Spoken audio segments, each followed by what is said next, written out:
Hey there, Cheesemeisters, and welcome back to the Peach Pod. That was Dancing in the Streets. Or, sorry, that would have been Dancing in the Streets uh, by the Mamas and the Papas. That was a Mamas and the Papas version of that song. Interesting. That's what was playing when Brenda caught the lady jazzercising in her living room. Okay, Yep. interesting. Not when I thought it would have been playing, but okay. Yep. I'm Jeff, and that's Dolphin Shrinking Gonads, man. And joining me on the other end of the internet, my host. I'm Leslie, and he will torture me, and he will enjoy torturing me. Wait, who was torturing somebody? Which one was that? Brenda says that to Donna about Brandon, and I'm like, Oh, knowing that for more reasons why Brandon and Brenda want to bang each other. yeah. I did not pick up on the subdom dynamics there. There was a lot of that this episode, because the same when he's like holding out the keys, what'd you say? That's it. And you said, I didn't have anything big about this episode. And you're like, out the gate, this was about incest. That's not where I thought I was going to go. A competitive edge doesn't refer to steroids. It refers to Brenda edging Brandon every day to see if she can make it go a little bit longer. I don't have nothing to say about this episode. Peace out. Crying. Listen, Brandon and Brenda walked so that Jamie and Cersei could run. Well, Jamie and they didn't. They frolicked, rolling around. I don't think there was much running involved. They did more than frolic. Uh-huh. Yeah, they were dancing in the sheets, as it were. So in case you haven't figured it out yet, Cheesemeisters, we are doing Season 2, Episode 20, A Competitive Edge. Original air date, January 23rd of 1992. Ooh, 92. Yeah. So this is the steroids episode. This is the episode. This is a Brandon Fixes It, where he is reporting on the track team, and then he's on the track team, and then he's doing an undercover expose on the track team, and then the track team is all doing steroids, and steroids are bad, and the coach shuts it all down, and then Kyle is a rat, and Andrea is going to write the story instead, and Brenda gets in a car wreck, and the lady faked it and isn't really hurt, and Brenda doesn't understand how insurance companies work, and why should she? I mean, look, for someone who doesn't understand how something works, she's really forceful about the way it should be applied. Oh, yeah. Like, I don't think she needs to know about it, but at the same time, like, even I would have known, don't say it's your fault right away. Also, don't go to their place and try to, like, she was on one. Like, I don't know what's happening behind the scenes, but I don't like that Brenda is already getting turned into the show's villain, because it just feels a little pointed when it's the only brunette. Yeah, we love brunettes around here. Stop brunette hate. Yeah, this is... All right, so where do you want to start with this? Do you want to start with the steroids or the Brenda? Let's start with Brenda. Okay. So, once again, Brenda is in a car, which is not good. Brenda shouldn't be in cars. She either almost kills Henry Winkler or abandons Mondale near a gas station, or rear ends this lady, or fails a driving test, or offers sexual favors to her driving teacher in order to pass her driving test. Like, there's a lot. Let's see. What else has happened to Brenda in a car? She was abandoned at the beach out of Kelly's car. She makes out with Dylan breaks up with Dylan, right, in a car. So stay Saves out a of the car, girl Brenda. from getting assaulted at her car. Like, she just has a lot of trauma around cars. And I don't know, I feel like she brings a lot of this car shit on herself. It all started from that one friend's mom getting into a car accident, though.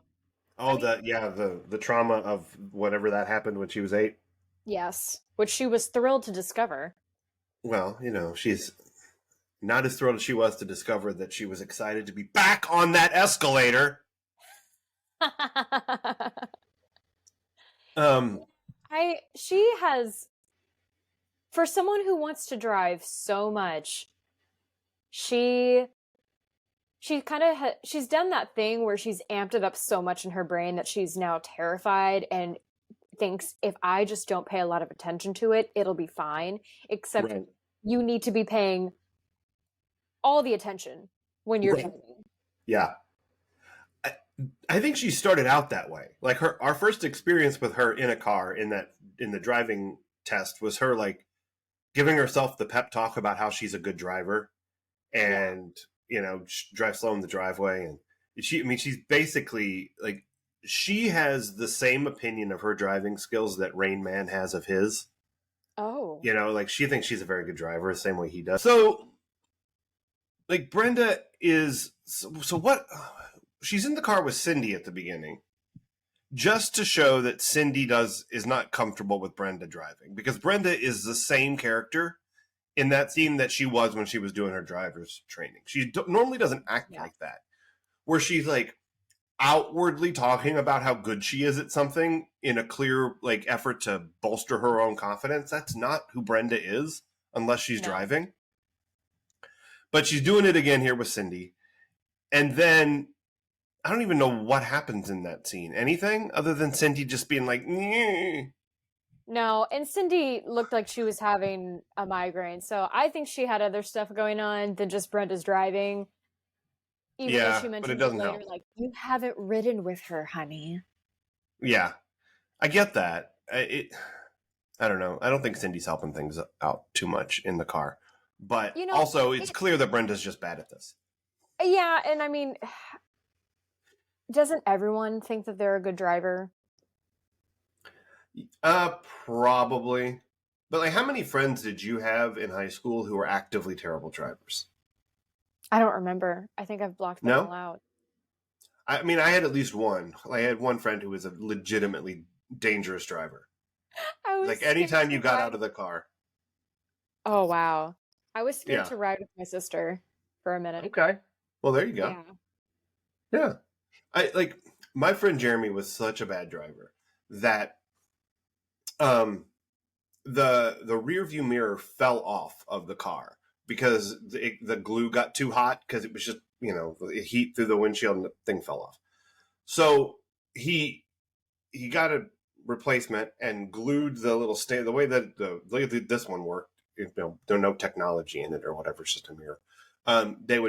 You would glue a thing on the window and you lock it in place. You slide it down and lock the mirror on there. He hung that thing on there upside down, so you couldn't affix the mirror to it without the mirror continuing to fall off. Just kept driving without a rear view mirror. Like, you just had this little nub up there. Fine. We're just gonna, I don't, and in his defense, I'm not sure the mirror was all that helpful, because when he had a mirror, he was still a dangerous person to be in the car with. Oh, okay. He was one of those people who was he was David from the back seat, but while he was driving. Oh, no. Like, just constantly changing the radio station and distracted by, it couldn't have been worse. Couldn't have been a less safe person to feel like you were in the car with. So, like, that could have been my nostalgia corner. Like, being a passenger in a car with someone who legitimately just should not be behind the wheel. Yeah. But I have a lot. This episode is, it's trauma laden for me in different ways than it is for you. Oh, no. Okay. It's just things in this episode that I'm like, that horrible thing, I experienced that. That bad thing. Yes, there was a wedgie situation.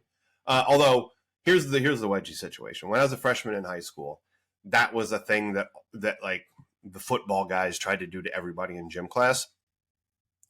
I successfully fought that shit off the entire year. Did not get wedgied once. Good for you. I was very happy about it. I was not the biggest. I was one of the tallest, but I wasn't like the biggest, strongest person.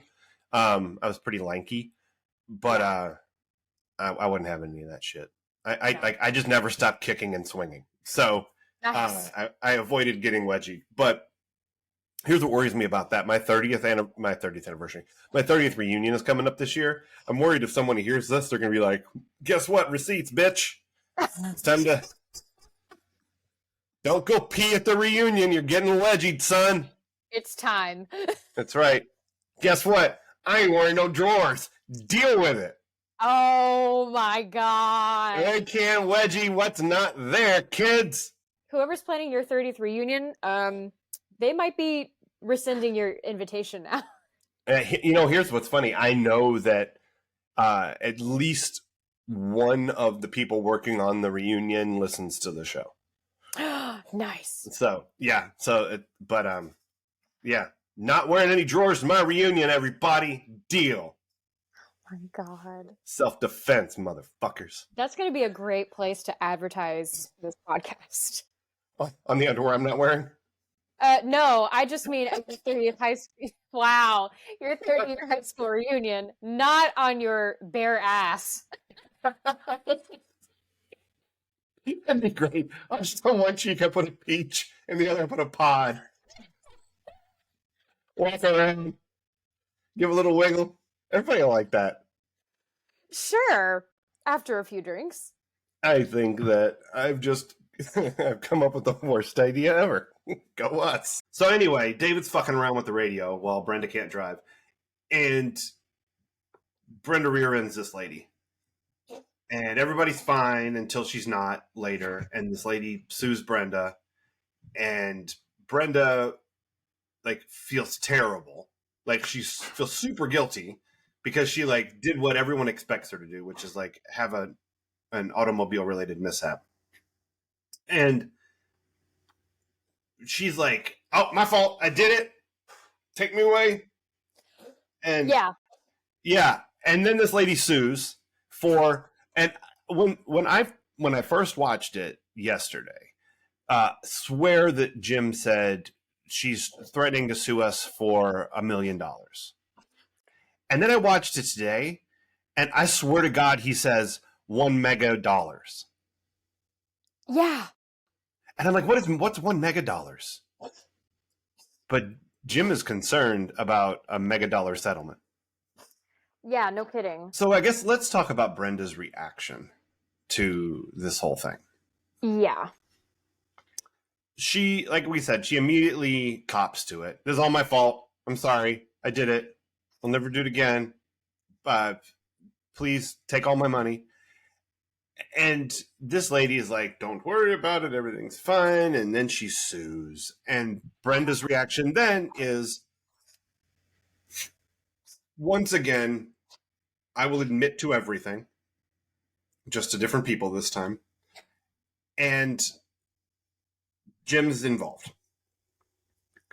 Then Brenda doesn't listen to Jim, who says, stay away from this lady. Let me just handle it. I don't get Brenda going to her house with Dylan and flowers. I don't either. Yeah, there was, from the first moment we saw this lady and then into the accident, I had a feeling this was going to be a scam because she looked back and clearly noted that kids were behind her messing around.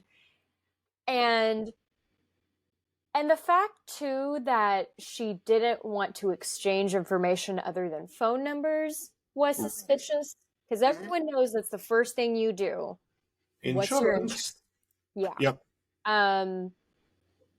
And so I don't understand why Jim couldn't have said, that's a red flag. Right. Don't go seeking out this woman. I mean, he didn't say it as such, but that this woman was going to get found out. Yeah, we do as adults. Yeah, but as an audience member, that if Brenda just stays the fuck out of it, it ends in exactly the same place. True. because she's coming after Jim for money, and he's trying to go through his insurance company, and they're going to do a little bit of background research on her and find out that she has filed 14 of these complaints recently. Mm.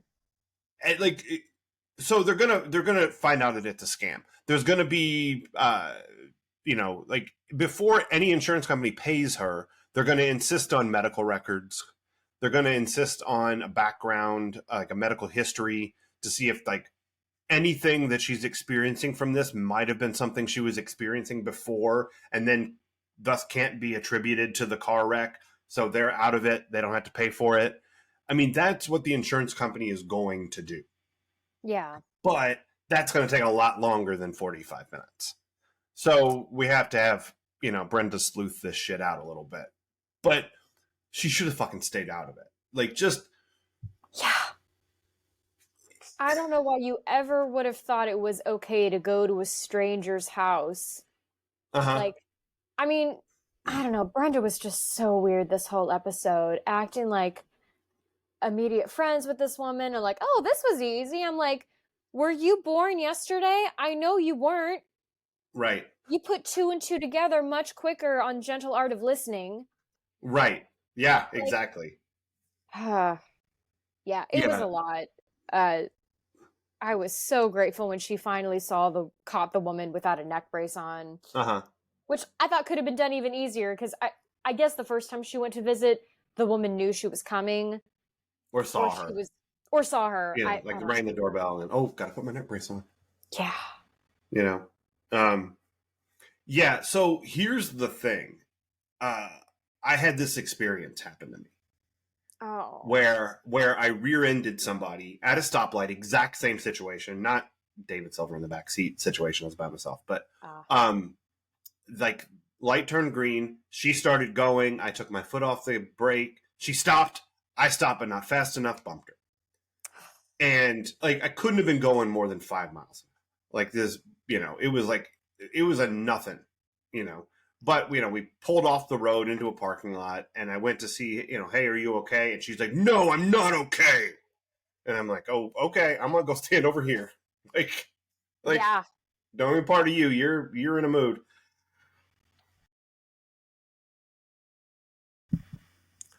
And a year later, she sued me. Yeah. And it was such a pain in the ass. And of course, and every year I see on Facebook where I post about Brenda seeing this woman jazzercise, because that's what I wanted to have happen. I wanted to catch this woman jazzercising so that the whole thing got washed away. But instead what happened is lawsuits drag out. Oh my God, they drag out. It did cost me a lot of time and a lot of stress because you've been sued. Yeah. But you haven't been served papers, and you need to be served papers.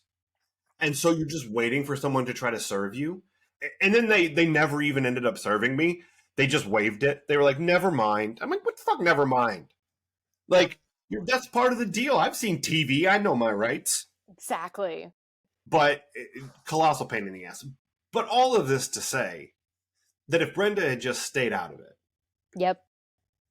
It would have been handled through the insurance companies. And if she was insisting that it wasn't, then Jim would have had this thing busted up. Even with a cold, Jim would have talked to lawyers and this would have been taken care of. The whole story is kind of dumb, except for that it's, I lived it. Yeah. Which makes it even dumber. But you get to see the outcome of your dreams in that person being sued. Yeah, exactly. Yeah, getting out of it scot-free. That's what I really wanted. As it turns out. Oh, well. Yeah, settlement. But Brenda, and I guess this is we still haven't talked about what really happens what happens with Brandon's episode. I was going to say, let's hop over to steroids, shall we? Yeah, because that's what this episode's about. Yeah. It's about steroids. All right. Our sports are still bad, right?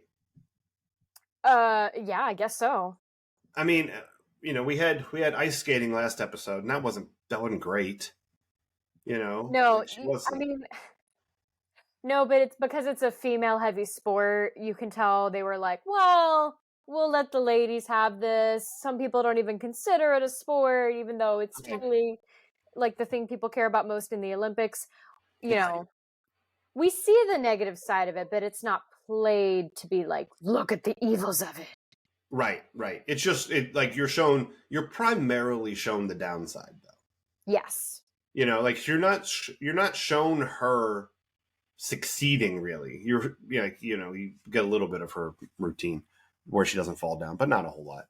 Mostly what you get is like her kind of wishing she could eat more burritos. Valid.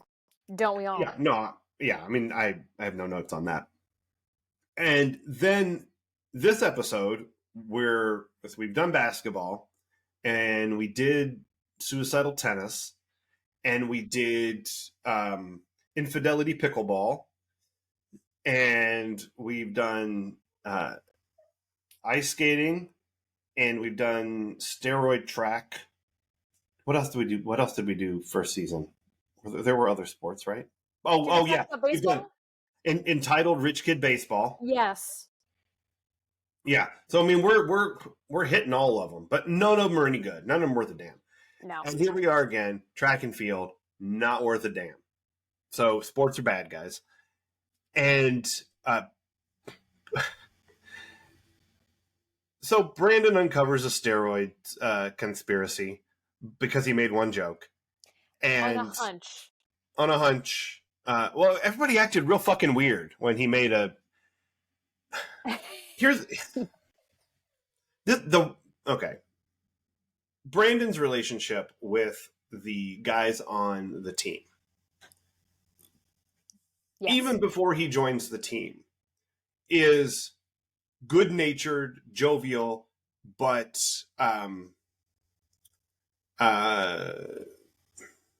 oppositional, right? Like you're the reporter. You said we suck. You said this was as boring as an old lady's bingo game. But they're having a good time with it. Like they're messing around with him. Ha ha ha. Until the moment he makes a really clumsy steroid joke. Yeah. And then everybody's like, you can't talk about steroids. That's serious business up in here. Like, real angry about it. And not giving away anything. no, look, you could be the worst reporter on the planet. And for the mood to change that hard when you make one joke, there's nothing but red flags. Yeah. So these guys are terrible criminals. Like they're real dumb about their law breaking. And then they bring in, look, if you're going to have a criminal conspiracy, I'm going to recommend one thing to you. Don't invite Steve Sanders to participate. Oh. Because shit just went wrong the minute Steve was told what was happening. Yeah.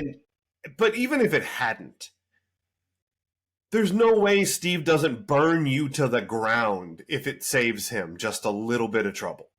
Yeah. That's just who this guy is. And so, like, you bring in the worst co-conspirator possible. And then the second someone on your team who you already know has no problem shit-talking you in print makes an innocent joke,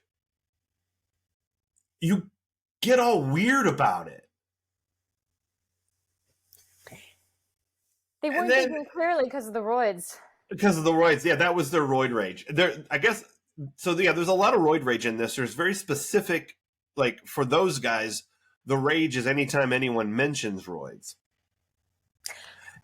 Which kind of also leads to how, because I liked this episode. I don't necessarily think it was good, though, because... Sure. So we get a drug episode that is different from other drug episodes in that, like, but it's different, but at the same time, it's harder. It's different in a bad way because they're not showing the negative side effects. You Uh-huh. know, like Yeah. obviously we see that there's some hint at roid rage, but they Yeah. don't address it, like They not don't. explicitly. Yeah. I do think that we're supposed to understand that that's what that is. Yeah, but We're for a supposed to different get, audience, I need them to really say it. Like yeah. God, man, from one round of the program, you're acting like this already, you know? Right. Yeah. Yeah, no, that would have been helpful. I do think though that steroids was such a thing in the 80s and into the 90s as a um like not a worse problem than it is now, because like it's still a bad problem now. It's just more it's more sophisticated, Mm. for lack of a better word. Like the enforcement is more sophisticated, but so is the criminality. Like the criminals are always going to be slightly more sophisticated than the people trying to catch them. Like that's the way that it always works. They still get caught, Yeah. um but it was huge in the 80s, and there was like these football players who like would have like the hugest heads, and like just a build where you could like the veins or and then like the back knee, it's just real bad Oh. from the steroids. Yeah, there's all this stuff. And it was a big thing in the 80s because there were like Lyle Alzado, I think, was involved in a steroid thing in football, and there was another guy who died, I think. And there was a lot of stuff about like roid rage and how doing this stuff was really dangerous Yeah. and could cause heart attacks. And there's God, I fucking don't want to talk about this guy, but Okay. there's a professional wrestler named Chris Benoit, and he um murdered his child and his wife and then killed himself. Yeah, Oh. it's real fucking dark. And people were like, it was this roid rage. Like that was sort of how it was talked about when it happened. And this was like in 05 ish, somewhere Okay. in there. So way after this. But I think as time has gone on, it's more properly understood that what happened was some form of CTE is what caused him to break mentally. Oh. And like the compound effects of head trauma is something we didn't know anything about. Yeah. So this kind of stuff was always attributed to roid rage. And maybe it was steroid related, but it could have also been something we didn't understand about the human brain, which is Yeah. just when you pound it over and over again, it doesn't always come all the way back. And so like all of this stuff in the 80s and into the early 90s was roid rage. And so that was a very known thing. And I think the second you start telling a steroid story in 1992, everyone goes, where's the roid rage? Like they're just Got sort it. of expecting it to be the thing that comes of it. And it does. And I don't know if you noticed this. There was another thing that they did. And like, there's some parts of this episode I thought were pretty good and pretty interesting. There's a way I think it's the way they shot the guys, where uh, Kyle and Tony and Steve, all three, their heads looked really big. Like when they would take them in close up, their heads would look much bigger than like Brandon's head would look. And maybe it's just doing this. Maybe it's just tightening the frame on them Yeah. 3 inches as opposed to the frame on Brandon. But Steve's head and shoulders looked gigantic after he started taking steroids. Mm-hmm. And I don't think that was an accident. I just don't know. I don't know how they did it. But like even Kyle, who has kind of a round face, has like a round kiddish face. In this, he's very strong looking, and his face looks a little swollen. Yeah. I mean, that is So definitely a side effect. So yeah. So I mean, I do think that they were signaling quite a bit. Yeah. Um, And anything else, that's again the problem with the steroid story is that anything else you can't show on a primetime television show for kids because they're all like gender related. Like right. And then you're a woman, you're like, shrinks things down, puts hair on your body in places right, that you wouldn't normally get hair. And then for men, vice versa, special gonads. Yeah. And that's the part of the episode that drives me nuts because it feels like the breast cancer episode where they're reading a pamphlet at you. Yeah. Where they're like, when Brandon's version of roid rage is getting angry about steroids. Stupidest thing. Yeah, he gets so rage filled about steroids at Steve. I mean, we've seen Brandon will yell at anybody for a drop of a hat. Brandon's going to yell at somebody. We would never know if he had a steroid problem. No, because instant rage. Yeah. He's the Incredible Hulk of social issues. And he's like going at Steve and listing all the side effects that you would see in like a pamphlet about steroids. And like, reduced sex drive and, whatever the fuck he says in his diatribe. Because I just couldn't get past the yelling about it to hear what he was yelling. But he's listing the things. And then later when he mentions it to Dylan and Dylan's like, that'll shrink your gonads. That's all you needed. Yeah, but it's the choice of the word gonads that is so weird to me. And you could have said something that wasn't gonads. I mean, it just, yeah, they could have said, okay. Here's a listing of words that I don't want them to use. I don't want to hear gonads. I don't want to hear testes. Okay? I would accept balls or nuts. And just go ahead and just cut that out and just like make it a loop. I will accept balls or nuts. Shrink your nuts, man.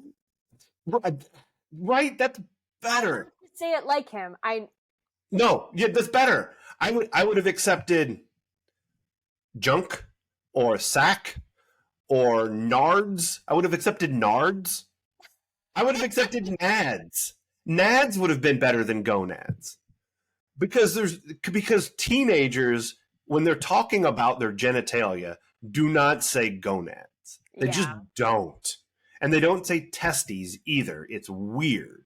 Yeah. They won't say testicles, but they will say balls or nuts or nads or nards or I don't know, whatever. Quato, as I told you previously. Forgot about that one.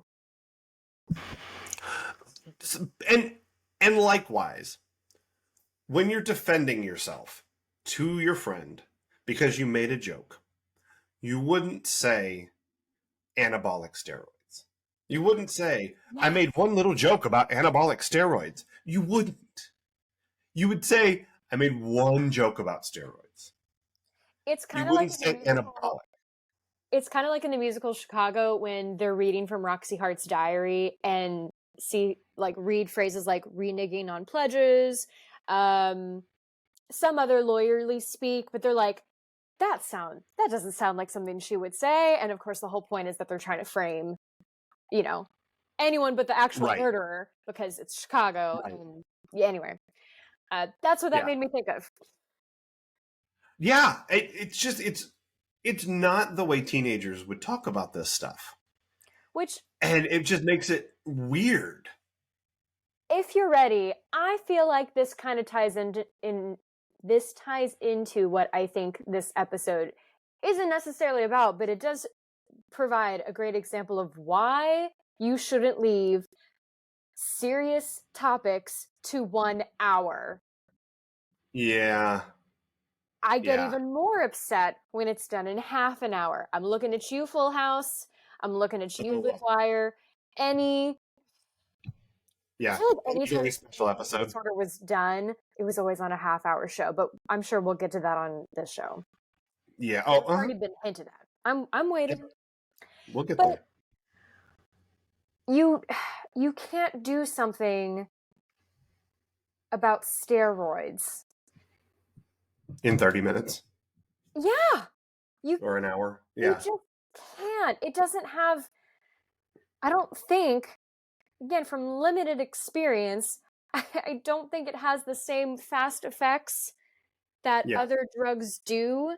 You're not going to notice the negative effects as easily as you would someone doing coke or meth or like smoking too much weed. Like if your kid is passed out in class all the time, that's a good indication they might be taking stuff, Right.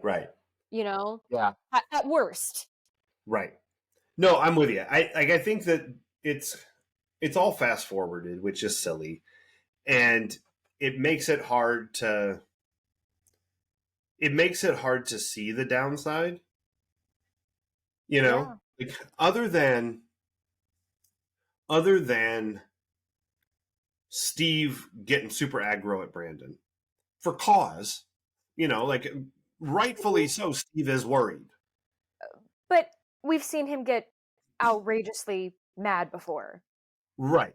Yeah. you Yeah. know? I don't. We don't really see any downside. Like the No. team has gotten better. They're real clumsy criminals. But they're like They're none good. of the none of the things that they do are the result of steroids in particular. They're the result of not wanting to get caught having done something wrong, and in this case, that something wrong is steroids. But they don't want to get caught, so they're closing ranks. They're trying to blame it on Steve. They're trying to make him take the fall, which is a tremendous role reversal for Steve. But for Steve to be the one that is being asked to take the fall instead of the one trying to get someone to take the fall is quite a departure. Yeah, I feel like this, instead of, I feel like what I learned from this episode wasn't don't do steroids. It was, here's how not to get caught on steroids. Right. Yeah, don't let Steve in. Don't act like a weirdo when someone makes a steroid joke. Yeah, laugh. Like, It's normal. yeah, yeah, The laughter part, not the steroids part. not the steroids. Yeah, it. So yeah, I think that is definitely a thing that is at the heart of this episode. One of the things that I think this episode is about is there's this whole Scooby-Doo thing that's going on where Brenda and Brandon both kind of accidentally uncover criminal activity. Yes. Like they just bumble into these people's lives and catch them committing crimes that they wouldn't have gotten away with if it hadn't been for these lousy kids. Like It's astonishing. yeah, like Burke and Miller and Kyle and Steve and every other person and the jazzercise car wreck lady, all of them would have just kept right on doing it. Like they would have pulled off their landscape. Well, see, where's a broader scope of anything in this town? Because a steroid scandal at a local high school, even if it's on the track team, is going to show up in the local paper. Yeah. Like it's going to get reported more broadly than the Blaze. So where was like a real reporter? Like Brandon could have turned this over to, I mean, although, the Blaze does want the credit. They got to win those awards. But like this would have been a bigger deal. And this lady situation, there would have been police involved in some capacity. And it's just not, I don't know. It's real weird that it's just left on the backs of these nosy kids. Yeah. Which reminds me of one other thing I thought this episode was about. How lonely it is to pursue your passions. Because Brandon is wanting to be back on team sports. And yet he also has this urge to always, I'm going to put it nicely and say, talk about the things that need to be talked about and bring heavy-hitting subjects to light, Right. which is an honorable pursuit in school, Mhm. you know? And then we also hear Andrea talk about how, she went undercover in the cafeteria and lost a lot of friends or couldn't be friends. And I'm like, friends with whom? Like, Right. likes cafeteria food. Did you make friends with the cafeteria ladies? Did they think you were an adult? She might have dressed up as a cafeteria worker, and no one would have known that it was the editor of the school newspaper. Like, and I think there's some loneliness on Kyle's end, or at least some. I think he's lonely to a point because Mm-hmm. I think part of why he gets in this program is if he's with these guys, he's protected from anyone thinking he's gay. Yeah. Now that he's exposed himself as the whistleblower, I'm like, He's our lady's present. you really got to be in the 90s. Yeah. Anyway, you've really got to watch your back now for more than one reason. Yeah. Yeah. It's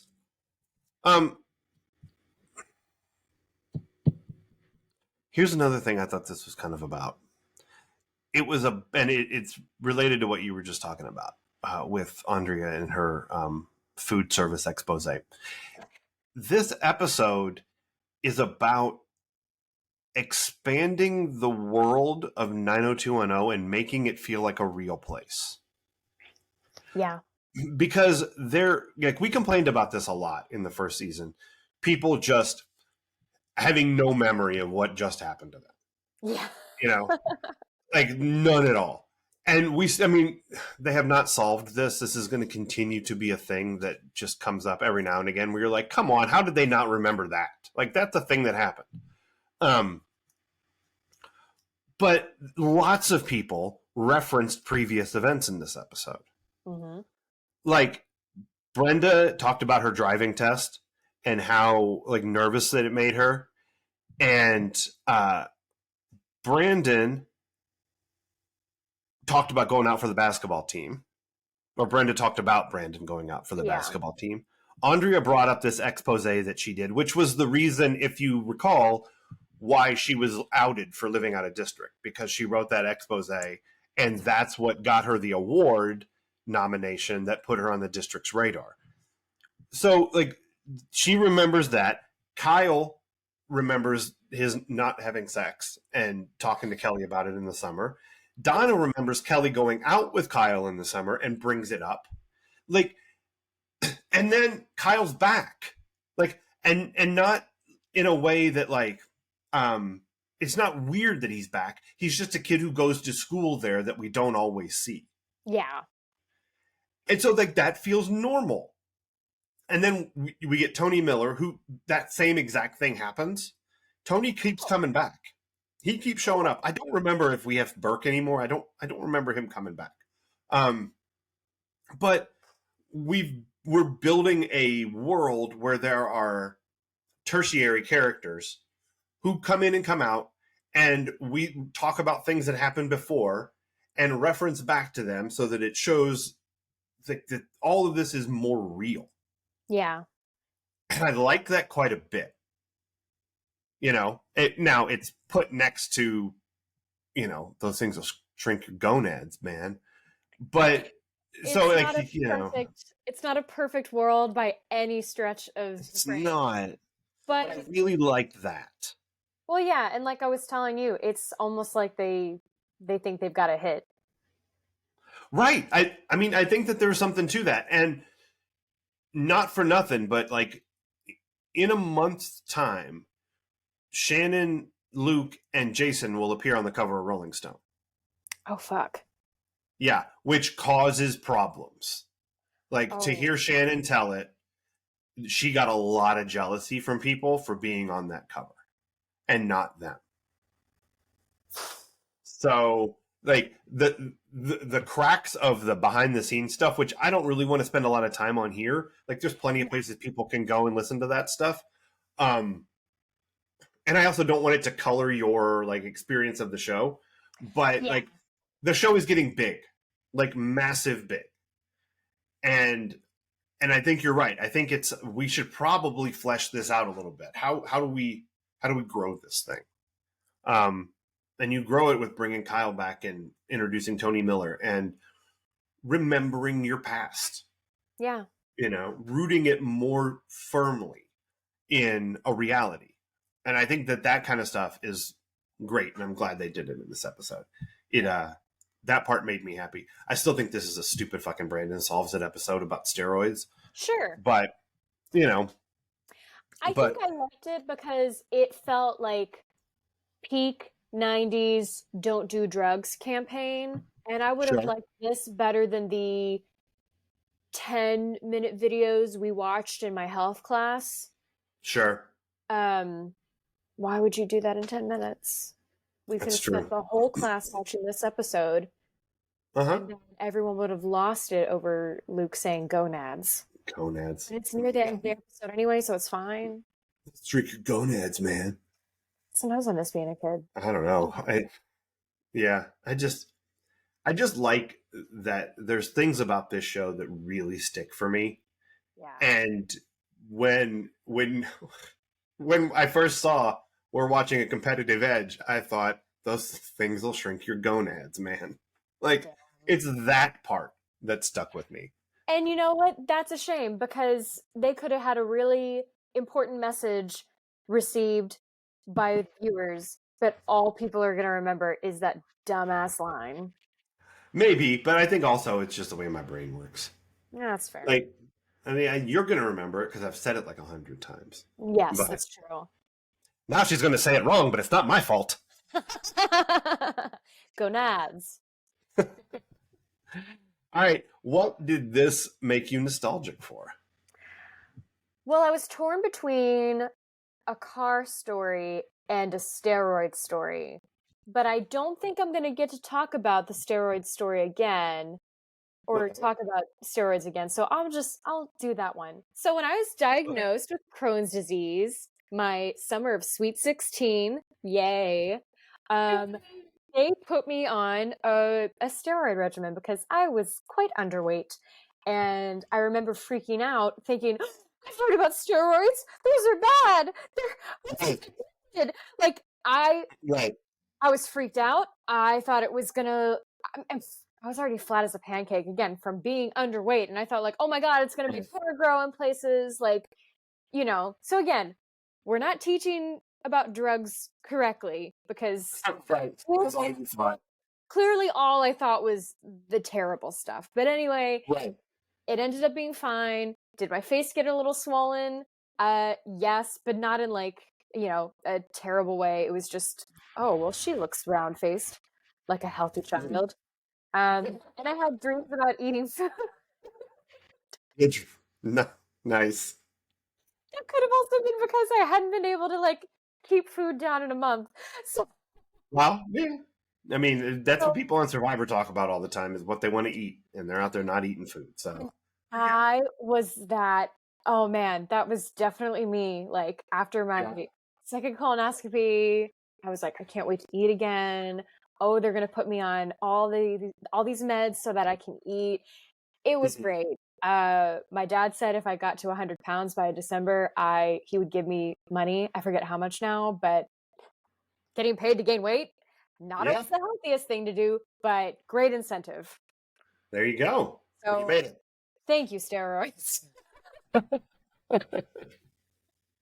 Peachbot says, thank you, steroids.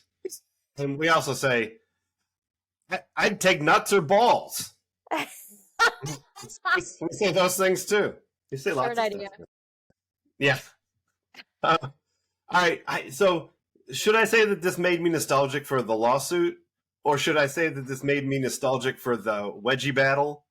I mean, I don't know. Like, or my friend who couldn't drive because the rearview mirror fell off. There was not good nostalgia this episode.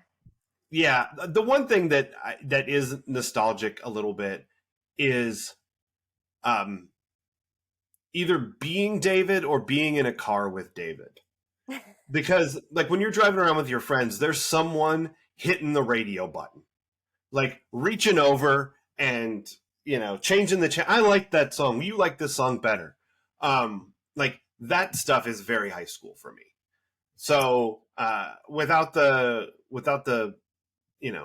rear end job or the stopping short or the swoop and stop. I think they called it a swoop and stop, although she didn't swoop. She was already there. No, she didn't A even. swoop and stop is like you pull in front of somebody and hit your brakes, and then they rear end you. Yeah, because if you rear end, it's that guy's fault, not the one in the front. About driving in the city. I'll still do it. I mean, how fast do you get to go in the city? 8, 12 miles an hour? 28 sometimes? I mean, because I'm a safe person, yeah, about 10 miles. I mean, Okay. the people speeding, it's insane. Yeah, gotta love it. Gotta love those people. Well, just word to the wise, don't act like a weirdo when someone makes a joke about your criminal enterprise, and don't do jazzercise in front of an open window if you're pretending to have a neck injury. Mm. Like those are two real solid actionable takeaways for people who want to commit crimes listening to this episode. So Yeah. I think that's a good idea. So I'm nostalgic for that, I suppose. Okay. All right, who is your Steve Sanders Memorial worst person of the episode? I think it's got to be the scam artist. Like, I think so too. what a terrible person. Mm. Even more so, like, you're terrible for doing that in general, but you're even worse doing that to kids, because now they're learning sooner and sooner when to not trust others. Right. Or when to not trust adults specifically. And that's rough, because it's like, you're right, kids. I hate adults too. We do suck. But we're kind of all you got. So how about you awful adults stop ruining it for the less awful adults? Yeah. Yeah. No, this woman is trash. She is. I agree with you, but just so that I can point it out, I'm going to say that the worst person in the episode was Jim's cold. I don't understand why Jim had a fake little cough. Like, there wasn't any story reason for him to be sick.